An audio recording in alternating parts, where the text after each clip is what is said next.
সচেতনতা নেই। কথা বুঝে আসে না মনে হয়। আমেরিকার গোয়েন্দা সংস্থার নাম কি বলেন তো, বলতে পারবেন?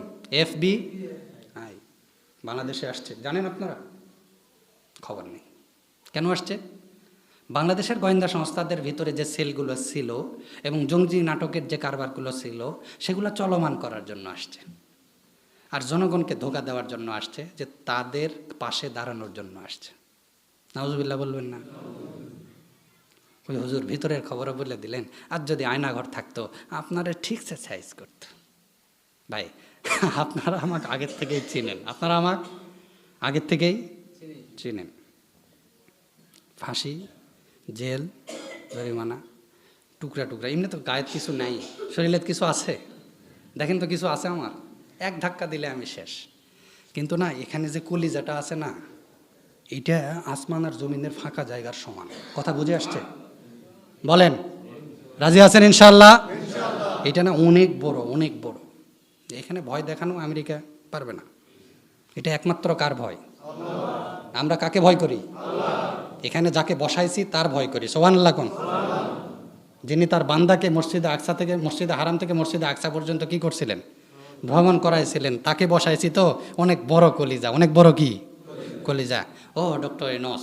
এবং বাংলাদেশে আসলে এই মাঠটা, আসলে এই অঞ্চলটা বুঝছেন, এই অঞ্চলটা হচ্ছে খেলার জায়গা। এই অঞ্চলটা কিসের জায়গা?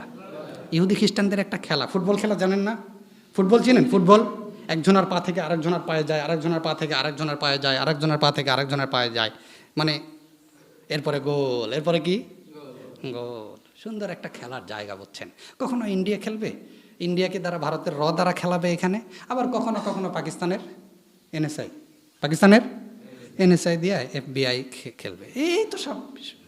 আর মুসলমানরা খেলতে থাকবে যতদিন পর্যন্ত আমাদের শাসক গোষ্ঠীরা না বুঝবে যে আমরা গণতন্ত্রের দাসত্ব হয়ে আছি, যতদিন পর্যন্ত আমাদের শাসক গোষ্ঠীরা না বুঝবে আমরা সমাজতন্ত্রের দাসত্ব হয়ে আছি, আমরা দাস, আমরা গণতন্ত্র মেনে নিয়ে দাসগিরি শুরু করেছি, সমাজতন্ত্র মেনে নিয়ে দাসগিরি শুরু করেছি, সাধারণ সমাজতন্ত্র মেনে নিয়ে দাসগিরি শুরু করেছি, আমরা যতক্ষণ পর্যন্ত জীবন বিধান কোরআনকে না মেনে নিব ততক্ষণ পর্যন্ত মুসলমানদের নিয়ে এ খেলা শেষ হবে না। সম্মানিত উপস্থিতি, আমাদের পরিচয় কি বলেন? মুসলিম। আমাদের পরিচয় কি? মুসলিম।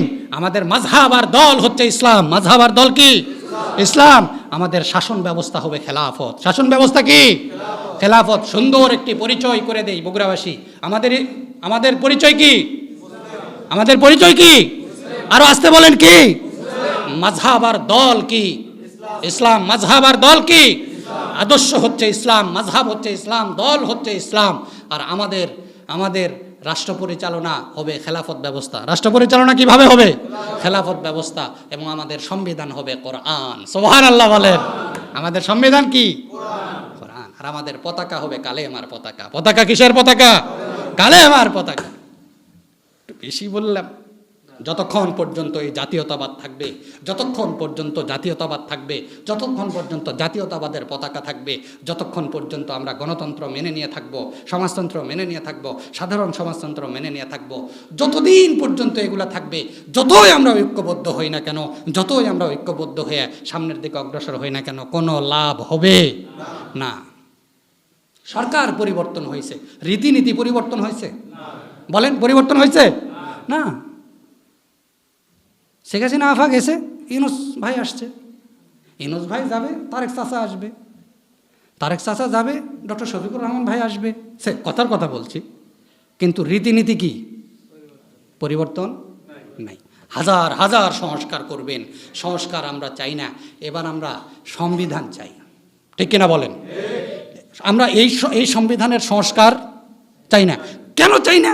আপনারা বলবেন কেন ভাই, কেন চাও না? ভাই, এই সংবিধান সংস্কার 72-এর পর থেকে, 71-এর পর থেকে অনেকবার হয়েছে। এখানে হয়েছে কি হয় নাই? এই সংবিধান সামনে যারা আসবে আবার সংস্কার করবে কিনা? কথা বুঝি না, আপনারা বুঝতেছেন না, মনে হয় হার্ড কথা হয়ে যাচ্ছে। এই সংবিধান, এই মসজিদে আমি ইমামতি যতক্ষণ করতেছি ততক্ষণ আমার লেভেলে আমার মতো করে কথা বলছি। আমি এখান থেকে যাব তো আরেকজন ইমাম আসবে, সে তার লেভেলে কথা বলবে কিনা? আর যদি উভয়ে কোরআন এবং সুন্নাহ নিয়ে আলোচনা করি, কথার কি পরিবর্তন হবে? পরিবর্তন হবে? হবে না। তো আমরা যাই আসি না কেন, যাই না কেন, যত সংস্কারই করি না কেন, কোনো লাভ হবে না। এই সংবিধান হাজারো বার সংস্কার হবে, কিন্তু এমন সংবিধান চাই যে সংবিধান সংস্কার করতে হয় না। তার সংস্কার কে করে দিয়েছেন? কে করে দিয়েছেন? সম্মানিত উপস্থিতি, এই উদ্ভট বিষয়ে আমরা কি না আশ্চর্য বিষয় নয়, আমরা শুনছি, হ্যাঁ মেনে নিয়েছি। কারণ ডক্টর ইউনূস আসুক আর যাই আসুক, FBI এখানে কাজ করবে, আমেরিকা এখানে কাজ করবে, কখনো করবে, কখনো NSI করবে, কে কখন করবে, কখনো মোসাদ করবে, এটা স্বাভাবিক ইস্যু।